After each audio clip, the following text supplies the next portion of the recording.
The city is committed to fostering homegrown talent in our local film industry. Through our Film Incentive Fund, we subsidize film productions in or about Miami Beach.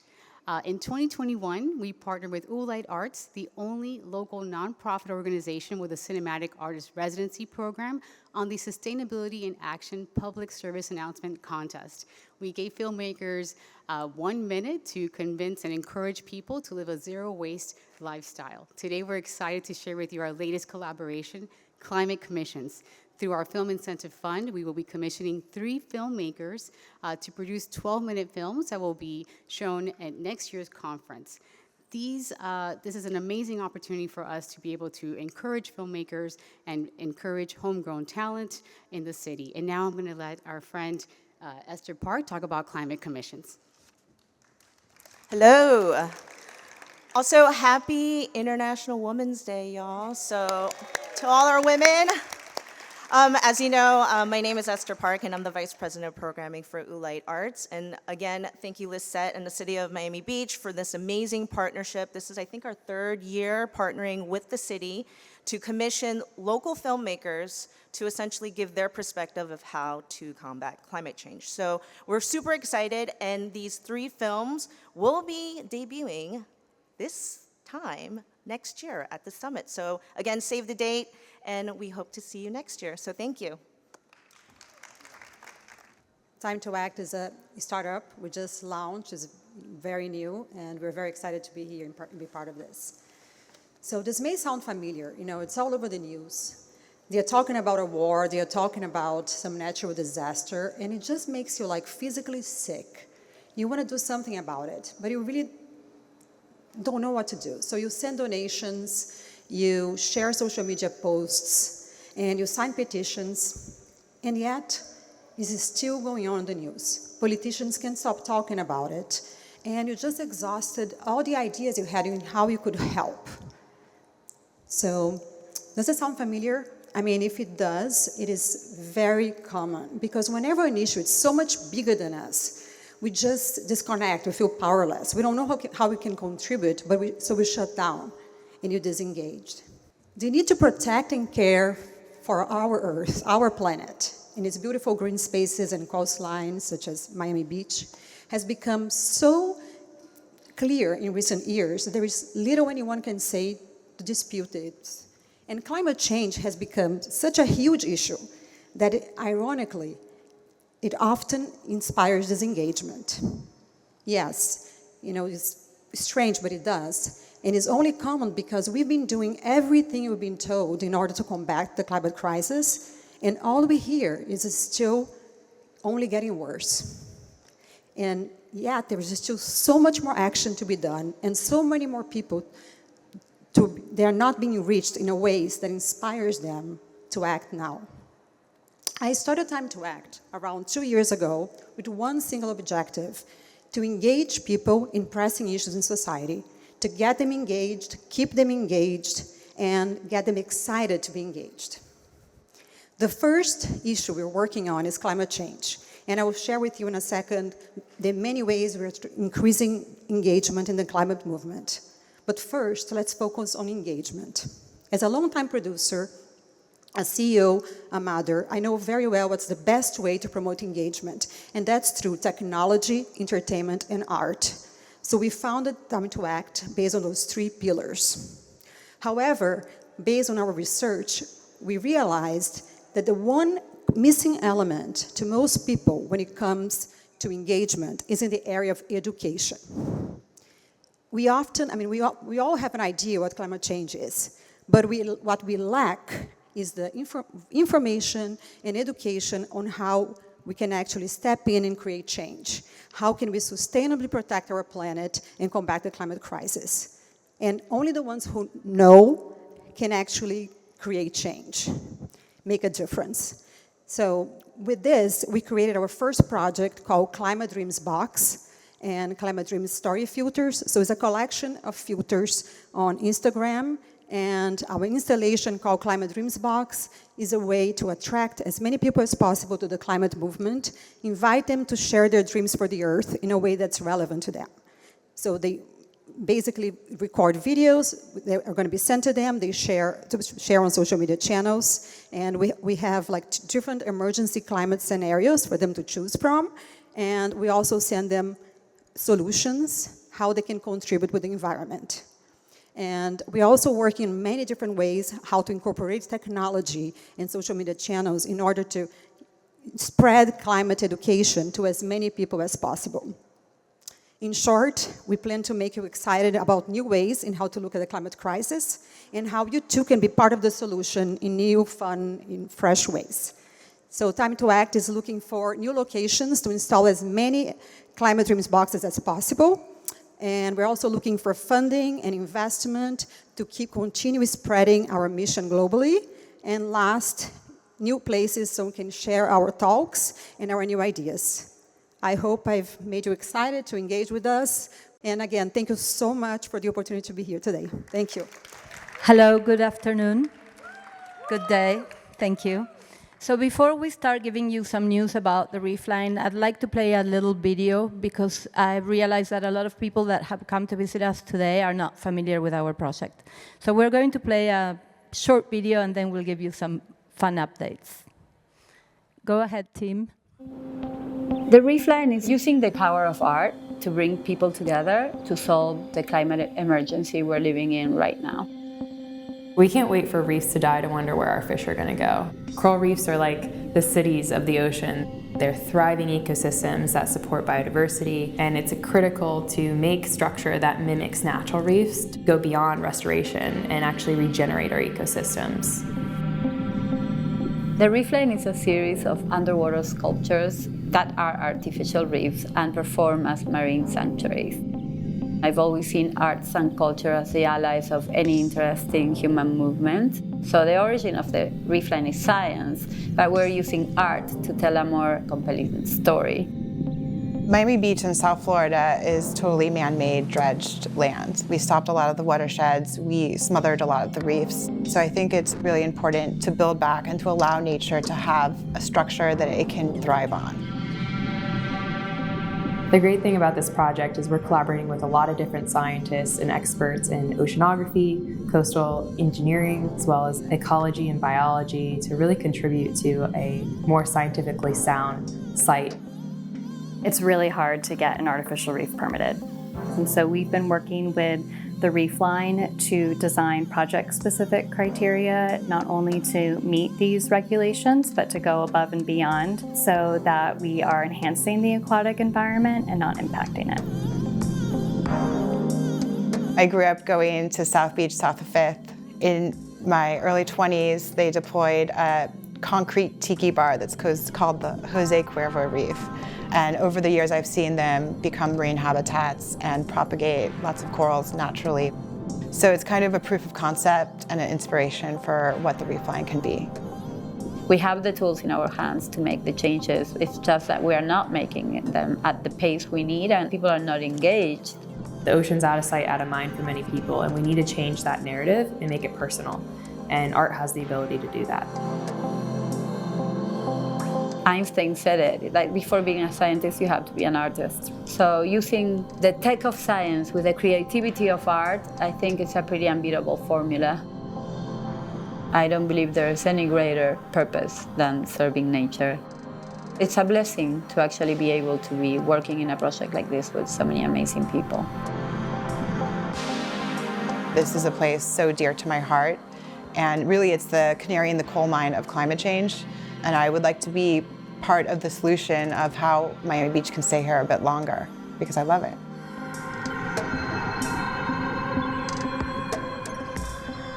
So a project like the Reef Line, I think, could only happen in a city like Miami Beach. Part of our big news is that under the leadership of Mayor Dan Gelber, and with all the support of the commissioners and the city team, we've been included in the cultural Go Bond, and the Reef Line received $5 million from, the people, the citizens of Miami. So, thank you. Thank you. With those funds, we're going to start deploying phase 1 and start permitting phase 2. That means that the concrete coral, the installation by Leandro Ehrlich, 22 fabulous eco-concrete cars, and the Heart of Okeanos, which is actually the sculpture that's over there, is an example made of carbon stick by artist Petra Xesti, will be deployed before the end of the year. And we're very, very grateful to for the support of everyone. I'm very excited, and like the New York Times said recently about our project, New York City has the High Line, Miami has the Underline, and very soon Miami Beach will have the Reef Line. Thank you. So I leave you with marine biologist Shelby Thomas, our science director. She will share a little bit of what's the tech behind the Reef Line.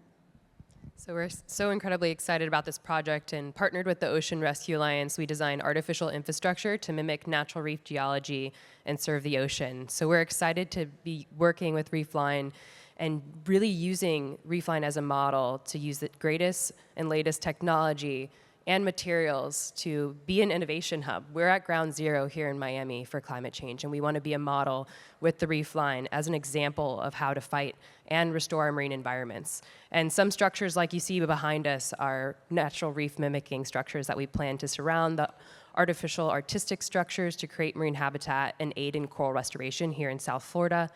And we really are aiming to build a sustainable future that can contribute to protecting our coastlines, serving the marine environment, but also connecting communities together through art. So we're incredibly thankful, and I'll let Jimena wrap it up with some of our requests. So I encourage everyone to become a part of the Reef Line, to get involved, and then we're inviting conscious capital to match the city with another $5 million that will help us complete the 7 miles. So thank you very much for listening to us, and hopefully we will all dive together.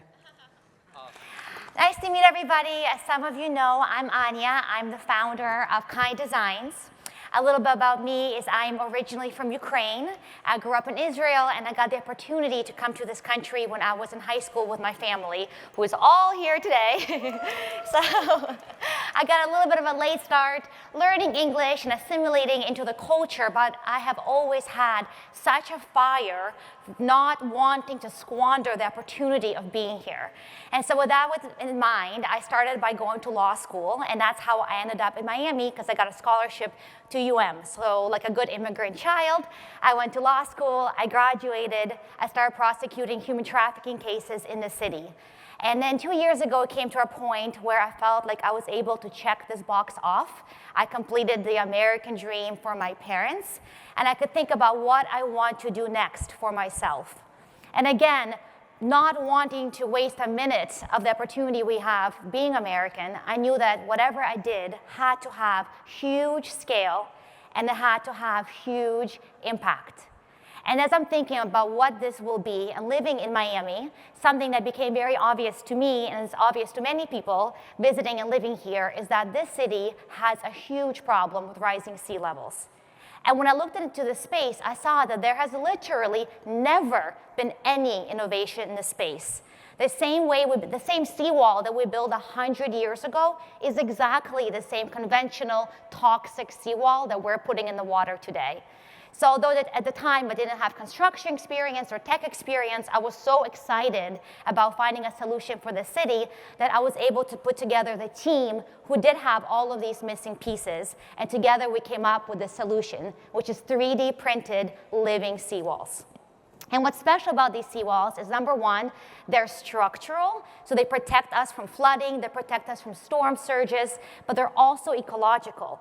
All our seawalls function as artificial reefs. They sequester carbon, and they're collecting essential data at no added cost. Our seawalls are exponentially cheaper and exponentially faster to produce than any traditional toxic concrete seawall on the market. And that's how we can have scale.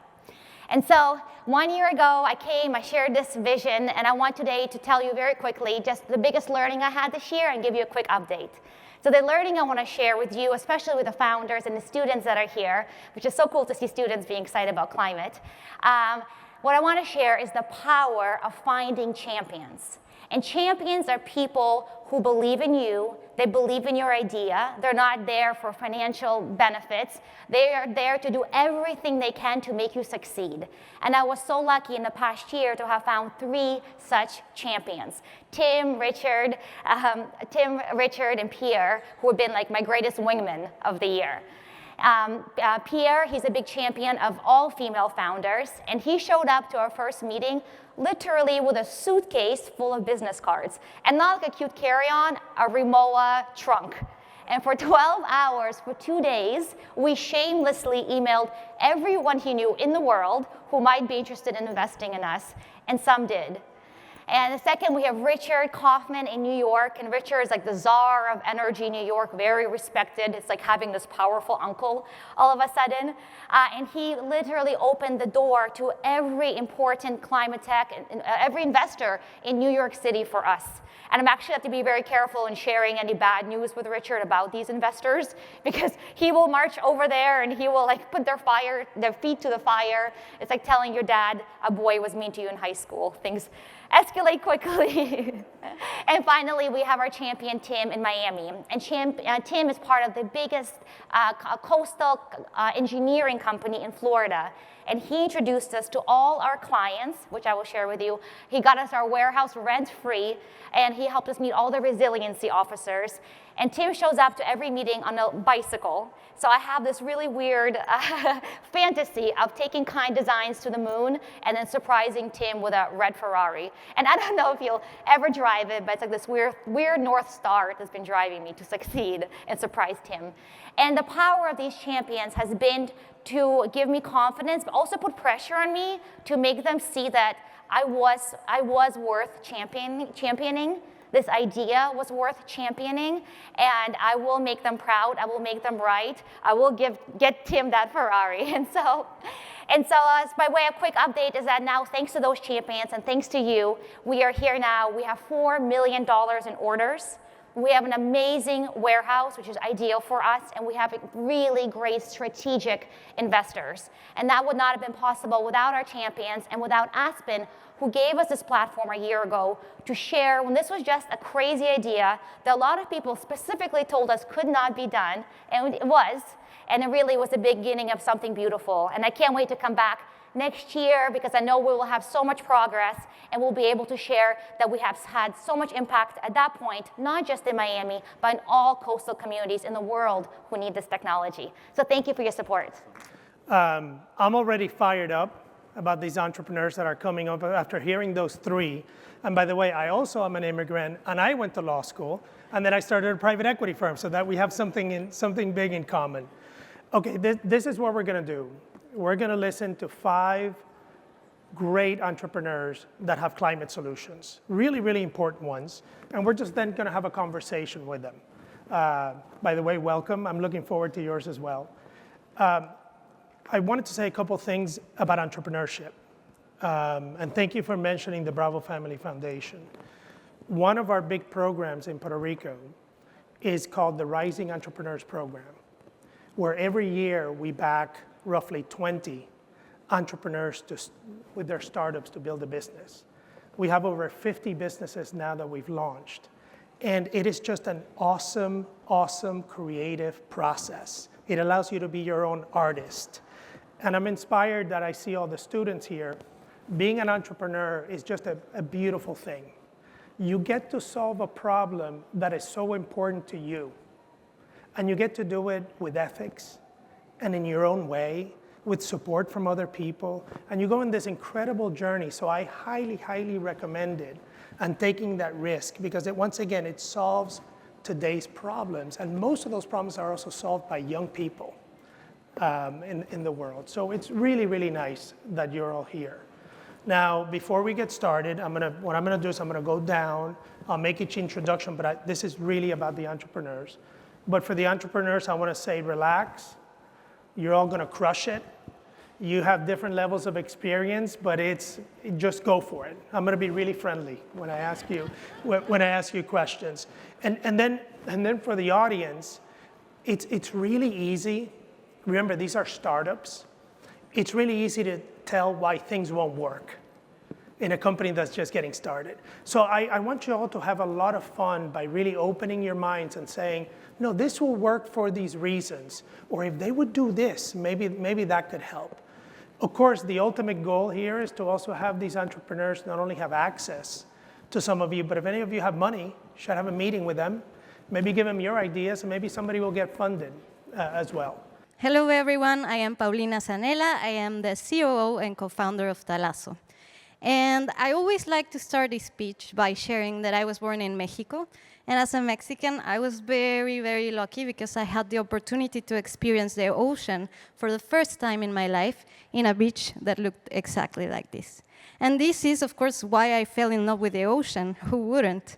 But unfortunately, this is not how it looks anymore. It looks much more like this most of the year.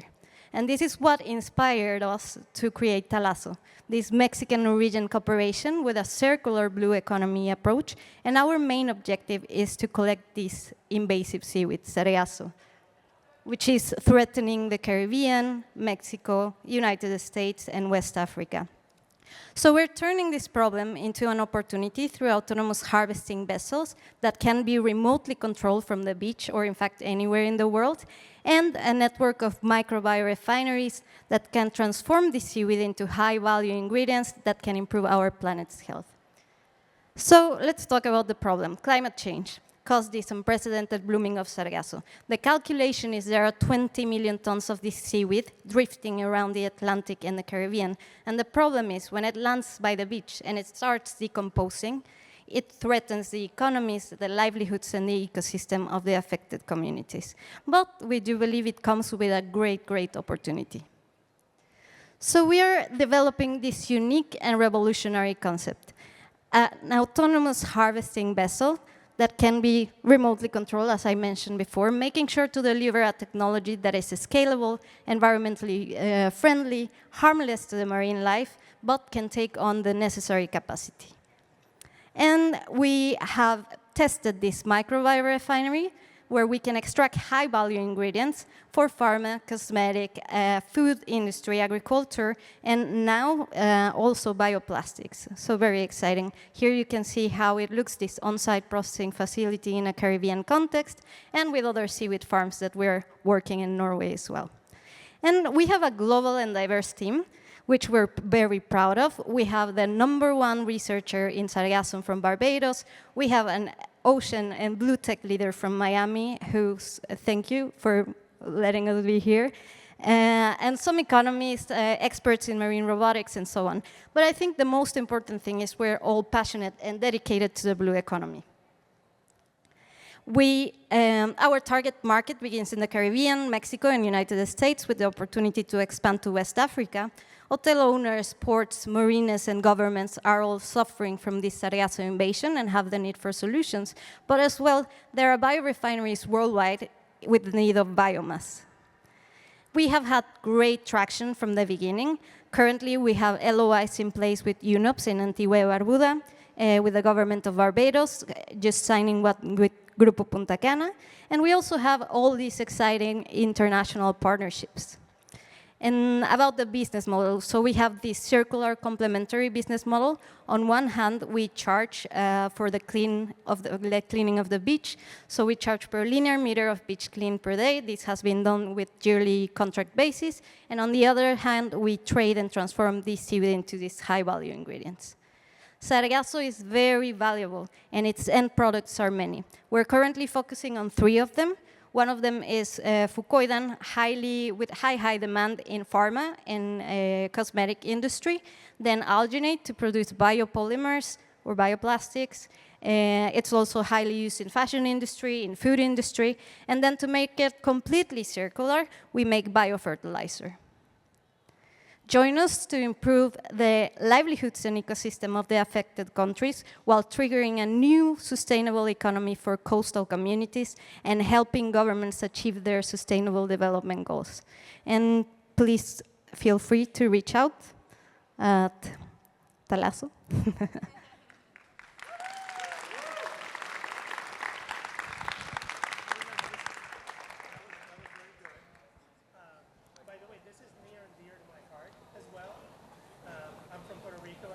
Oh, yeah. A place there, and when I was a kid near that place, there was none of this stuff, and now it's here, and used to be. Yeah, It's a big deal. it is.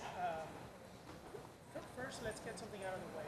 Are there any positive benefits to sargassum? Yes, sargassum offshore, it is an ecosystem. It is a forest, it cleans the water, it nourishes a lot of species. The problem is the one that lands by the beach and starts piling up and decomposing, then it releases methane, it's killing all marine life, causing shadow, killing coral reefs. So that is the one that we need to collect. The one that is like following the natural route outside, that should be left alone. Appreciate that. How have you thought of working with governmental entities as well as environmental groups that it just depends on the jurisdiction? Many of them don't want you to touch the beach, go near it. Talk to us about how you think about that. Well, we work along with many Caribbean governments. Barbados is one of them. They're willing to generate regulation around what we're piloting with them. So this is a challenge for the company. We're working with, there are 48 countries affected, and we're closely working with probably 10 of them. So each government have a different point of view. They have the science behind them, and we're trying to show them all, like with the science, with the experience, working with other Sargasso entrepreneurs and so on, which would be the best way to proceed to correctly manage the Sargasso seaweed. Who's going to be your first market? Your first country or your first place? So we have Barbados, Dominican Republic, and Antigua and Barbuda as the first 3 clients in line.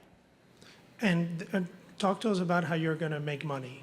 I noticed that you have a number of products, obviously, that are going to be produced. But what, is it a fee to the government for a certain service initially? Yeah? Yes, so the current model is two revenue streams. The first one is the governments and hotel owners are paying to get their beach clean from the Sargasso. So that's the first source of income. And the second one is the selling of the biomass itself or the final products that we can extract from it. I assume those 3 countries are the best in terms of allowing you to work on the beach. Now, talk to us about your equipment there. It seems like it's a pretty involved boat. Yeah. This is an autonomous harvesting vessel, all electric, with solar panels to reduce the consumption. The capacity that we'll have to collect between 10 and 20 tons of sargasso per hour. So that's a very good capacity. And it is being developed in Norway with some Vikings. Yeah. So no, making sure to deliver a technology that is like environmentally sound, that is very effective, that can operate in rough water conditions, which is a reality for some of the affected islands that are being impacted on the Atlantic side. And the time is up. Excellent. Thank you. Nice job. Thank you. Well done. So first off, I'd like to just thank the Aspen Institute and everybody who's put together just such a fabulous event. It's awesome to be able to share what we're developing, and appreciate the opportunity. This is a Native American proverb that we really run our business by. This is about what we're giving back to our kids, and we have an opportunity to impact that. My name's Mark Mersman. I'm co-founder of Ofx Eco Solutions, and my teammates, Dawn Boyder, Dave and John, are a group of seasoned veteran entrepreneurs as well as globally recognized remediation, reclamation experts and zero waste experts. We're utilizing nature-based solutions to really develop what we refer to as a total systems approach to some very significant challenges. And I want to explain a little bit about what a total systems approach really means. It's not too far off of what Paulina was talking about, so it's kind of fun following her. John and Dave, through their experiences, Dave had technology that he created to use centrifuge to reclaim fluids from plastics. John Bradburn was a 40-year veteran at General Motors, and he was over global waste streams. What we were able to do, remember the Gulf spill, 2010? They took Dave's technology, collected 212 miles of booms that were collecting the surface oil, and took that plastic and processed it into a part for the 2010 Chevy Volt. It won Green Car of the Year. And that speaks to a total solution and how we look at that, the total systems approach. So we're using that experience now and applying it to some very significant challenges that we think we can immediately impact. First off is 3.2 million wells that are orphaned across the United States, little mini Deepwater Horizons, if you will. We've got thousands of mines that have yet to be reclaimed, that need to be reclaimed, very much so. And interestingly, we've got a couple of different challenges. Invasive species that Paulina was talking to are prevalent everywhere, and biomass going into landfills is a really critical challenge. All of these things lead to a solution where we think we can take these problems and turn them into profits by incorporating that full systems approach. So, what's the answer to that? How do we do that? It's gasification of these biomass materials and just organic materials at large. That process of pyrolyzing and creating what's called biochar gives us the opportunity to generate a number of useful byproducts on what's looked at as a waste stream currently. So with it, in the very simple process of burning materials in the absence of oxygen, we can generate electricity, heat energy. We can take that energy and get to green hydrogen with that. So that's a wonderful byproduct. If we do the process correctly, we create carbon removal offsets that are marketable today and are being marketed at $100, $150 a credit. And we have biochar. We've known about biochar for centuries, but we're really just now learning all the different attributes to it and what it can be used for. So as we have had an opportunity to really dive into some of the different applications and looking at this from a total systems approach, we are working with providing a profit off of a problem and really flipping that on its head. This is the value stream that's really unrealized right now. It's just starting to be realized. But what we have is this simple process where you have this feed stream, a problematic feed stream like Paulina's, or beetle kill pine, or Phragmites in particular. Those feed streams can be converted to biochar. And in that process, we can be paid what's called a tipping fee. So we can have revenue right at the beginning, go through the process of pyrolysis, generate energy, generate carbon credits, and generate biochar when each feedstock in particular has a different application that can be used for so that we can really target these different feed streams and optimize that value chain. That leads to the traction that we're working on right now. The markets. What are the markets for this type of thing? Well, nature-based solutions are a big driver in what we're doing.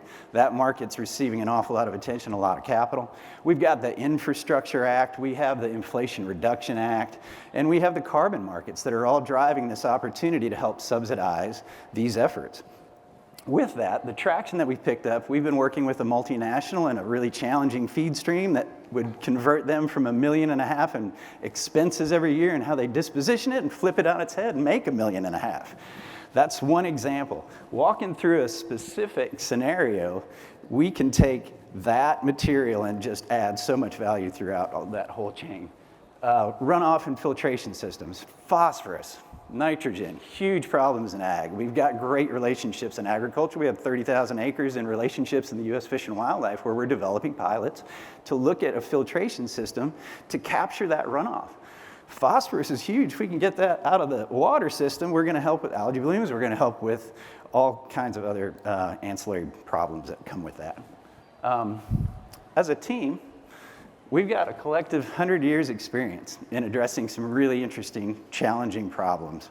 And we believe that what we're doing with the total systems approach can take those problems and turn them into profitability. And in the process, do an awful lot of good in returning this earth to a more healthy, sustainable status. So with that, there's no better work we think we could be doing right now. So we're really excited to share the story. There's a lot of detail in this, and with it, I'm opening up for questions. So, great, I love it that you're right on time. That's great. Been working at it. Right on the money. I love that. I had my clock. So Tell us a little bit about that supply chain, that if you don't mind going back to that chart. Not at all. What areas of that are you going to do versus outsource to others, right? You have to pick up Right. the material, you have to, and you showed your manufacturing capability. That's probably something you're doing yourself or planning to. Planning to. We are not a pyrolysis equipment manufacturer. We're a project developer in its simplest sense. So we are utilizing that connectivity that was required to put together the Gulf spill. That connectivity comes with this whole team. And to be able to connect the dots in this whole total systems approach is really critical with that. In finding the feed streams that could pay a tipping fee, that's a critical piece and not so hard. There's an awful lot of companies that are paying a lot of money to disposition their waste streams into a landfill. So the revenue from that is critical. There is no need for processing in that. The application of pyrolysis or gasification, we're learning an awful lot just over these last 10 or 15 years and what pyrolysis and gasification can do. So depending on the feed stream really drives what unit might be necessary to satisfy processing that feed stream. So we're agnostic to the type of pyrolysis or gasification unit. We want it to be certifiable so that in the process it's meeting all the standards required to create a carbon removal credit. So those are critical.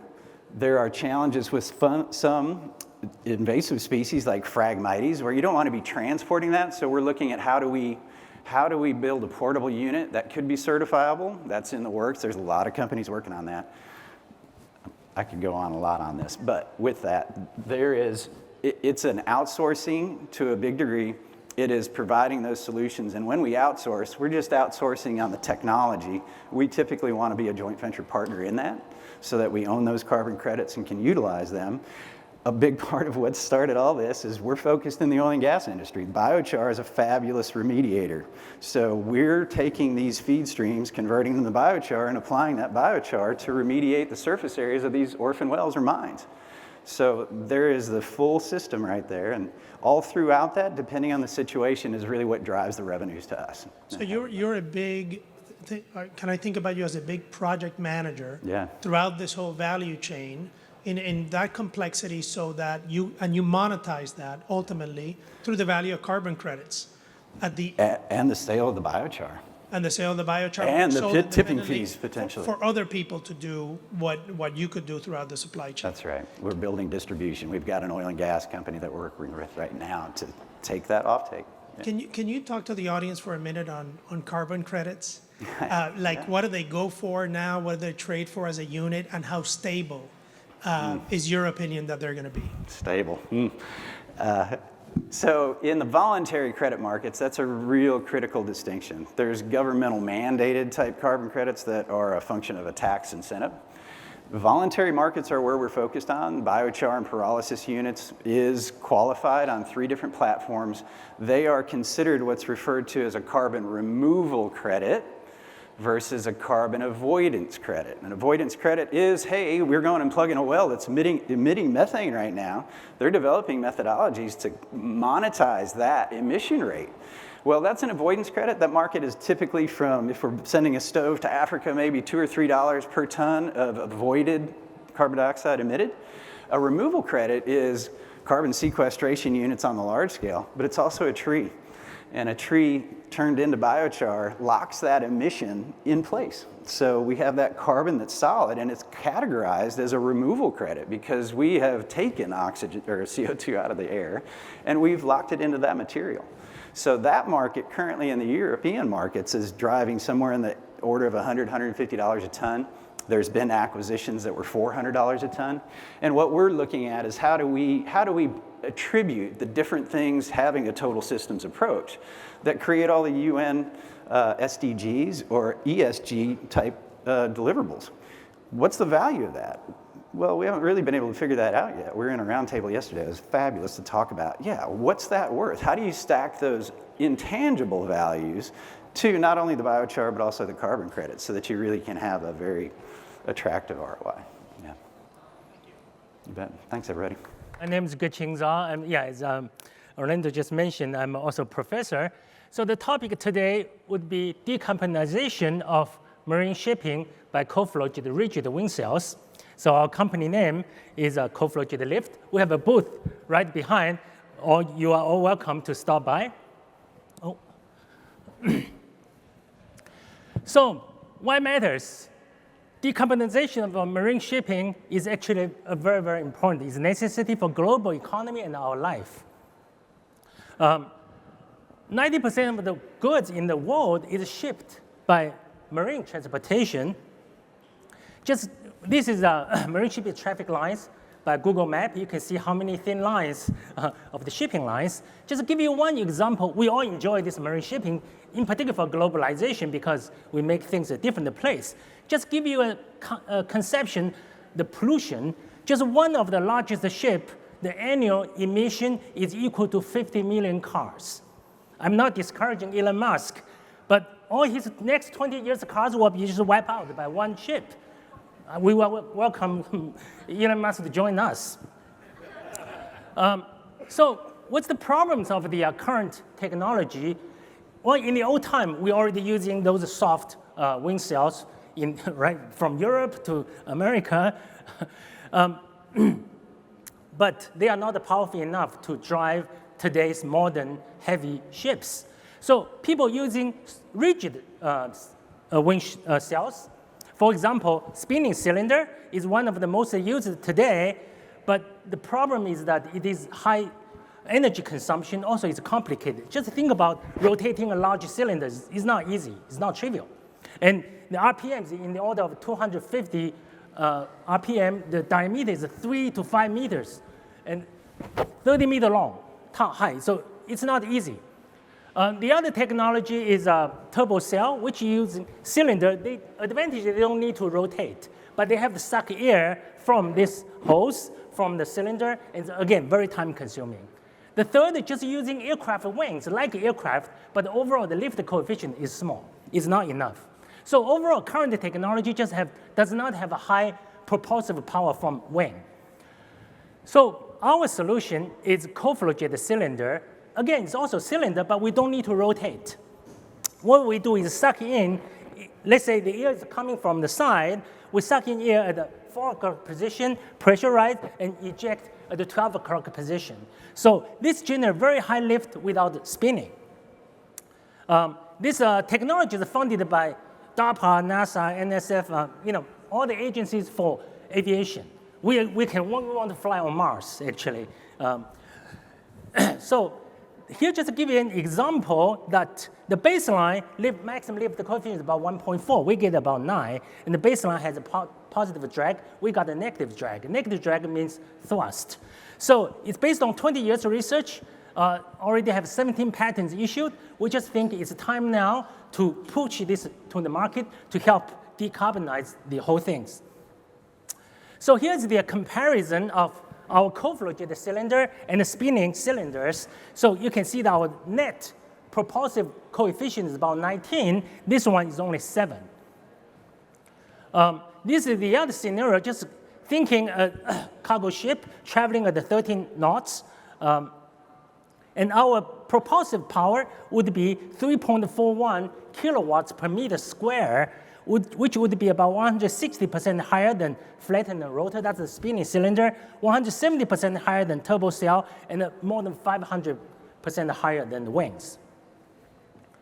So our benefit is that we aim to reduce 20 to 50% fuel reduction. So we don't need to spin, and our propulsive power is at least 100% higher than existing technology. And we can use it for all ships, not just a cargo ship, including fishing ship and recreation ships. Because we don't need to spin, it is a lot safer. So market is very large. So the projection market is $240 million by 2040, $600 billion by 2050. The return of investment would be very fast. We are thinking in 1 year because the fuel consumption is so high. So our revenue model will be licensing and manufacturing. We want to become a major player in 10 years with a revenue of $10 billion. So here is the potential customers and partners like shipping lines and ship OEMs. And also on the right is the startups. So there are a lot of startups working on this, but mostly in Europe. I would say 95% are in Europe. We are one of the one in America, and the other one is Michelin. So we are the seed money funding raise for $4 million. In 2 years, we want to have a demonstration. A prototype of Series A will be $15 million. So we already have 17 patents issued, and we have more patents pending. So here's our team. Myself, as I said, is a professor, and Dr. Ren is our chief engineer, is here, and Mr. Ruff is our business developer. He's here too, a very experienced entrepreneurs. Dr. Johnson is a professor of business. Renee is a marketing director. Dong is a retired engineer from Boeing. Nancy is a business licensing manager. And Carmen is a world-renowned ship designer. So here's our sponsors and partners. Thank you. Very, very impressive. I love that stat on the 50 million cars. That's a big, big deal. It is. Tell us a bit about the engineering process. Think about how you get it to real prototype testing, the time it takes and what's involved in that testing process. So prototype testing, we want to do two parts. We already did wind tunnel testing, but we want to do more when we have get the money, and then we want to do the pilot on the ship. Do you have to? How ship dependent is it? Number of tons on the vessel, type of vessel? Oh, any ship can work, but it really depends on the geometry, where to put the wing cells, including yachts, as we said. So fishing ships. But we want to target the cargo ships because that's a very, very big sector. And that is very demanding because they are under high pressure to reduce the fuel consumption because the fuel is very expensive today, and also environmental concerns. No, I love that. The ROI has to be huge. If you can reduce Yes. fuel just 10%, yes, it's a big, big, big ROI. Yeah. Just one example from one cargo ship from China to US, one trip, the fuel consumption is $7 million, and a year is $80 million. If you can reduce just 10%, we are talking about $8 million for just one ship. There are 100,000 cargo ships there. So the market is very large. I really like that in your phase one, you were thinking of licensing your patents and your innovation. Have you spoken to customers about that, big companies, Cargill, other companies like that? We are just start. We just this business just take off. We appreciate all the help. Yeah, excellent. U.S. company, the Cargill is a big one. I did send an email, but I didn't get a response yet. Okay, maybe I can introduce you. See? That would be Something great. happens here. What about if you take it all through the dream phase, right? Being able to produce all these yourself, sell them, create a multi-billion-dollar company. What's in general the cost for one vessel? Think about one cargo vessel. What would be the cost of this technology embedded in its rotating and it's now rotating sales? Yeah. So we are thinking the cost. We are thinking profit margin would be at 50%. Or maybe even higher. So for example, we charge this large ship for $10 million for install everything. They will make the money back just 1 year. So I think the price you're asking already also be based on return of investment. So we could charge more as long as they feel comfortable. So they can make this come back very quickly. Love it. You sound like a software company that pays back in 1 year. That's excellent. That's true. I think we all want to do something good for the environment, and people have this incentive now. Exactly. Yeah. Excellent. Thank you. That was wonderful. Thank you very much. But I'm going to talk about green roofs. This is one of the OG technologies. You think about the Hanging Gardens of Babylon. Those were green roofs. You think about the Vikings. How did they insulate their roofs? Green roof. So this is a very amazing opportunity if we adopt these at citywide scale. So the built environment is one of the largest emitting sectors out there. It's responsible for nearly 40% of our global greenhouse gas emissions. But it also represents an opportunity for massive change. And because decarbonizing our built environment is so important, all of the surfaces of our buildings are really critical, including rooftops. And a lot of cities and municipalities across the US and globally have started to recognize that green roofs are an amazing opportunity to decarbonize our buildings.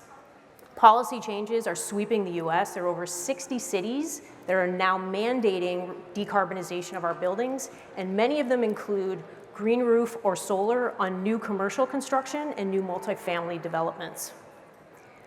But with all of that legislative push, it's still very difficult for owners to understand the return on investment that a green roof can provide, especially when you're looking at a comparable solar installation. The disaggregation in the green roof environment is huge. There are many touch points across multiple vendors, service providers, building departments, structural engineering, et cetera, that many building owners are now turning to outside sustainability consultants to help steer through those processes. But still 70% of green roof projects are being value engineered off of projects, and it's largely due to the complexity. But where others see complexity, we see simplicity. Dirtside is building the first of its kind green roof marketplace. We allow building owners to have deep insights, not on building level, but also portfolio level. We're aggregating the entire ecosystem and centralizing projects on a single platform. That allows building owners to evaluate their properties, to build out green roofs, and then to continue to monitor them and their climate impacts over time.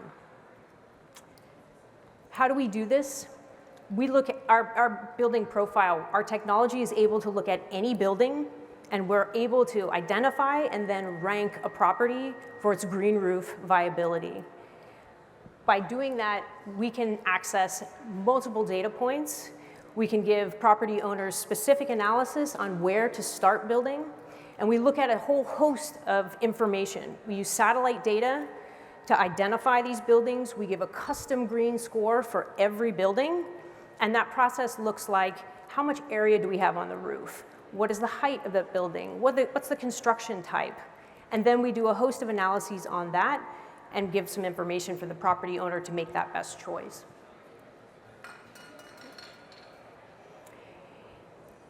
We also overlay a host of climate data. Specifically, we look at land surface temperature, which gives us a really good indication of urban heat island. As well, we look at the property and its area and see how much the flood risk is impacting that zone. And by doing that, that analysis, again, helps us to target specific buildings where we see the biggest climate impact, but also the biggest economic impact. And we did an analysis, we ran our index on the area around Miami Beach. As you can see here, the number one, unsurprisingly, was actually the convention center we're sitting in. Largely, what we've analyzed is that it has the largest area, but also it has the biggest potential economic impact. From a flooding standpoint, adding green roofs, substantial amount of stormwater capture. I'm going to skip ahead of this one. What does this look like in real life? It's great to see data and analysis, but for us, it's important to see the real world application. And this is the Javits Center in New York City. Its building footprint is roughly double the size of this convention center in Miami, but they have seen some amazing results. They added green roof and saw a 26% reduction in operational energy usage, and that translated into $3 million off of their utility bill annually. That's massive. That's a very clear line between application and economic payback. But even bigger, the climate impact, there's a 6-degree temperature differential on that rooftop, and they were able to capture 7 million gallons of water on a single rooftop. If you think about it, there are roughly 1,300 convention centers in the US alone. That's billions of gallons of water that can be captured. And it's not just applicable for large buildings. Any small building can also have the same kinds of impacts. We have a massive market. The green building market is huge and growing, but what's most interesting for us is that the green roof market specifically is growing at about 17% compound annual growth. So that is expected by 2050 to nearly triple. And we're targeting the small to medium-sized buildings, which represent 90% of the buildings that are already in the built environment now. We've been recognized and supported by several big climate tech groups as well as urban tech companies. And we've seen a significant amount of traction with our first 2 pilots slated to install later this year in early spring. One is a university outside of Boston, an engineering university, and the other is an old industrial site in New York called the Brooklyn Navy Yard. Myself and my co-founder, we're an all-women team. Thank you, Women's Day. I have an architecture background. I built many large infrastructure projects throughout the US, including several US airports. I also have an astronautical engineering degree. We can have a conversation, Dr. Chang. And my co-founder has worked in engineering in large business and energy emitting sectors. So if you'd like to be a part of our team and partner with us on this journey, we'd love to have you on board. Thank you. Love it. Great job. That was awesome. So by the way, another purpose of this is maybe you can sell a deal. I think Mayor Gelber is here, and so is Michelle. So maybe you get together. Sure. So a couple of things out of the way. How do you think about the benefits of green roofs versus solar? Yeah, one of the interesting things, and I'll actually cue this up, is we can work in partnership. It doesn't, because a lot of the policy has sort of pitted us against one another, it doesn't have to be that way. Green roof and solar actually have massive co-benefits, and we've seen this time and time again. And a lot of the opportunity that we see green roof for is that we can be a simple, straightforward, low-maintenance roof. We can be agriculture production on rooftops. We can be biosolar, which is a combination of the two. The last one, with combination with solar, you get unbelievable impacts, both from climate perspective and from an economic impact. Now, it seems like you're, excellent, thank you, that you're thinking about the business as starting out with very large customers, right? Large, whether it's universities, governments, large property owners versus the B2C market of trying to build a marketplace. Tell us about that and how you can be self-sustaining monetizing it. Yeah, the biggest traction that we've seen is really amongst colleges and universities. They are a type of corporate owner. They have several properties, and they have climate adaptation plans that really mirror what we're trying to do. And one of the bigger pieces that we've seen that we really love is that there's an interconnection between what we're doing and actually internalizing that and creating programs and courses around what we're doing. So building energy modeling, there's several engineering opportunities there. So colleges are very interested. Many have done solar applications, but quite frankly, not all of them want their rooftops to look like an industrial park. Okay, but walk again through, if you have such a big project, big expense, big improvement, where do you factor in that relationship between the contractor, the people doing the work, and the building owner? Yeah, because we're building a marketplace, we charge a take rate on every project. That's our main source of revenue. What we're doing is that we're partnering with a lot of green builders in the areas that we're starting in. They have local and regional knowledge. They have the expertise, flora, fauna, et cetera. They know how to install these roofs. They're offering maintenance contracts, so we can offer not just install, but continued partnerships with these rooftops so they can offer maintenance packages throughout the lifetime of the project. And initially, is it fair to say that your take rate is based more on a selection of asset to big projects rather than a marketplace with thousands of people, thousands of companies and people transacting? Yeah, it's definitely higher transaction costs, lower number of transactions. Yep, it's based on a per transaction basis. I really, really like that you've identified kind of your first market, because you can go in every direction, and the market you identified, they have money, they're big, and they are highly interested in your mission. So, congrats. Thank you. Thank you. I represent Enzymatic. We're an enzyme company. We build enzymes and enzyme mimics specifically for the concrete market. So we're very focused on concrete. Why concrete? And many of you are probably not concrete experts here, but concrete's one of our biggest polluters in our environment right now. To produce a cubic yard of concrete, we actually produce about 400 pounds of CO2 for each of those yards of concrete. To put that in perspective, that's 8% of the total CO2 production of the Earth. If we were a country, if concrete was a country, it would be the third biggest polluter behind the US and China. So we're tackling a big problem. Making concrete more environmental is a huge piece of this administration's target goal and a huge piece of the vision for the world. We do this through enzymes, as I mentioned. I'm not going to get into a lot of the science because that will put everyone to sleep, but think of it in two categories of enzymes. They're kind of families of enzymes and enzyme mimics. The first is the bonding enzyme. Our bonding enzyme allows us to bond the different aggregates within concrete and to do what is often called self-healing. What it's really doing, as you can see in this picture, where there's an aperture in the concrete or a crack in the concrete, we create a new crystalline lattice between the two parts of the concrete, not just filling the hole, but chemically bonding the hole. That has a lot of really interesting benefits in extending the life of concrete. It also helps prevent corrosion by inhibiting water coming down and salts that will rot out the rebar in the concrete. But interestingly, for what we're talking about today, it consumes CO2 from the atmosphere to create that crystalline structure. So we're actually consuming CO2 as we're part of this healing process. On the other side, we have the breaking enzyme families. These are made specifically to recycle concrete. As you may know, much of concrete is just turned into rubble and filled into landfill. It's used in low-intensity concrete applications where you can have a lower strength of concrete.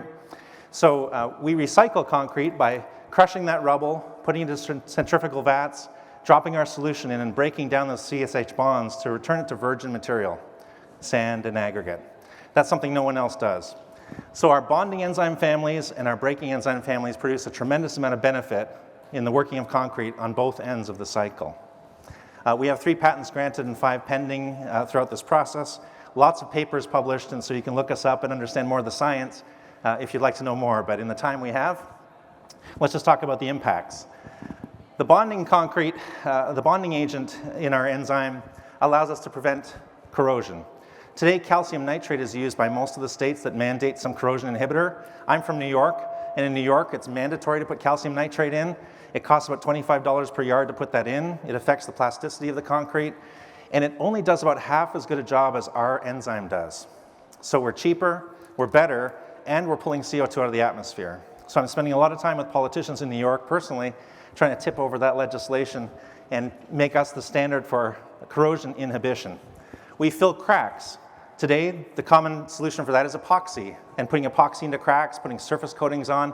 The epoxy doesn't really bond in the long term. It eventually comes out. The difference in our solution is that it's a chemical bond inside the crack. It actually heals the crack, creates a carbonic structure inside the crack that restores some of the strength of the concrete, as well as affecting the porosity so that it doesn't have salts and water penetrate it. And of course, we consume CO2 in the process. Similarly, for our recycling enzymes, we return the aggregates, we save cost, we reduce all the transport of these different materials back and forth between construction sites, and we have a wonderful impact on the carbon footprint. Now, there's another part of this that we do, and some of you are seeing our samples at our booth here today. We also have a concrete replacement product. We call this ECM, or enzymatic concrete material, or construction material. It's different from concrete in that it uses no cement. That 400 pounds of CO2 that every yard of cement creates is eliminated when you take the cement out of the equation. With these enzymes, we bond the aggregates together without the use of the cement and create actually impressive compressive strengths. In dry environments, we're at 20 MPa, which is similar in exactly the standard for construction concrete. In wet environments, unfortunately, we still have more work to do. We're only at 5 MPa. So we continue to research this, but it's very promising for architectural products. It's a 418 pound of CO2 per yard impact. The 400 from concrete, and we consume 18 in our chemical reaction to make our material. So it's a tremendous benefit to use this for many applications. So why does this matter now? And just to sum up on why we're tackling it now, as you're well aware, we have an administration that sets some very aggressive carbon targets, specifically for the concrete industry, but generally for the overall planet. When you look at the projection that we're at, our current policies bring us down to close to 5 billion metric tons of CO2. Our approach, and if we were adopted, we would reduce that footprint by 1 billion metric tons alone.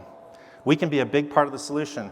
In other words, the Biden administration's goal of reducing by 3 billion metric tons, we're 1/3 of the answer to that question. And we think that's very compelling as we talk to politicians and their staff, and as we work in this industry to make that happen. The other thing that's important here is you look at this chart. This is our federal spending on infrastructure, as you well know. There's a huge spike coming because of the legislation that's put in place. So we're going to be pouring a lot more concrete, which magnifies the impact that we've calculated here before. So to put it in more context, there's 4 markets for what we do. Corrosion inhibition, which is a very large market.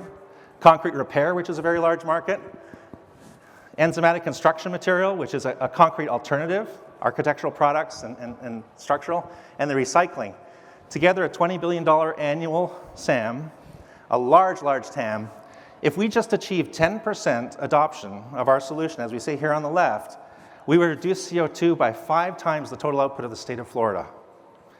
Think about that to quantify what that is about. So we can speak more about our business plan. Love to talk to you about that, but the environmental impact is clear.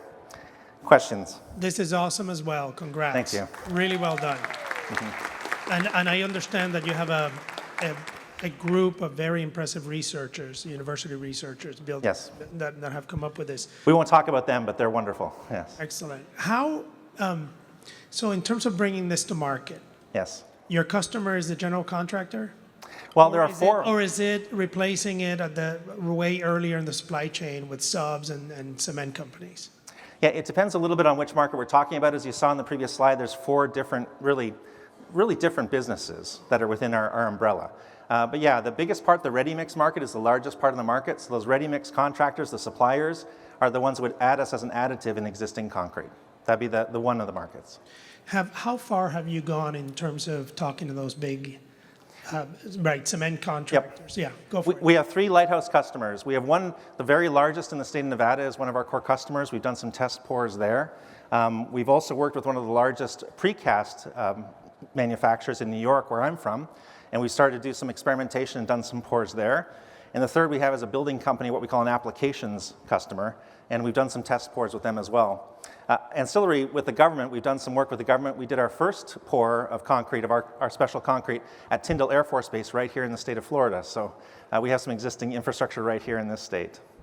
You pour it like you pour concrete? You form it and you pour it the same way? Same way. That's a big deal, because I was going to ask, people are used to a certain trade. How much do they have to get retrained on this? Exactly. I mean, my dad was a builder. I grew up in the construction business with him, and that's part of why I'm passionate about this. I understand how the trades use it, and we're emulating that, bringing it in to be a substitute in the same way.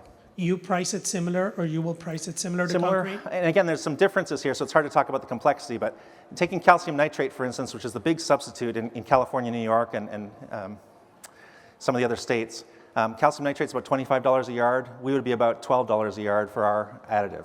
And at that, we still get 98% profit margins. So it's incredibly efficient. We only use 2 milligrams of enzyme for a yard of concrete when we're just in corrosion inhibition mode, compared to 5 gallons of calcium nitrate that has to be added. So there's a lot of detail depending on which customer we're targeting, but we're pricing it and delivering it in a way that's very acceptable to the marketplace. What state are you going after first? Well, I live in New York, and the reality is that there's 3 states that really drive all the other states. It's California, it's New York, and it's North Carolina. We're talking to all 3 of them. Frankly, we've had the best progress in New York, where I am, with Senator Schumer and some of the staffers there as we work through the infrastructure bill mandates, and also in Nevada, actually, with Senator Rosen. She's been very supportive of what we do. So probably New York will be our first turn in terms of regulation. There's a lot of applications that the concrete producers can do that are not mandated to use certain kinds of structure, and we'll also pick up some sales there, in the non-regulated space. And last question, when you think about sustainability and really environmental challenges, does it have similar characteristics of working in hurricane-prone areas and different weather zones? Yeah. And again, there's differences in what we're talking about, but for the additive to concrete, it actually strengthens existing concrete. It affects the porosity, so those voids that are normally in concrete are now filled in with a strong lattice. So it's actually better, more hurricane-proof, I guess you could say, with our additive in existing concrete. Thank you. You're welcome.